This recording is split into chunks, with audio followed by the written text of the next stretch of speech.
Speak up. If something is wrong, if someone is mistreating you, speak up. Don't remain silent.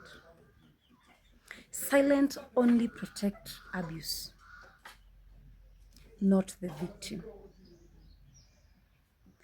Always speak up. Don't remain silent.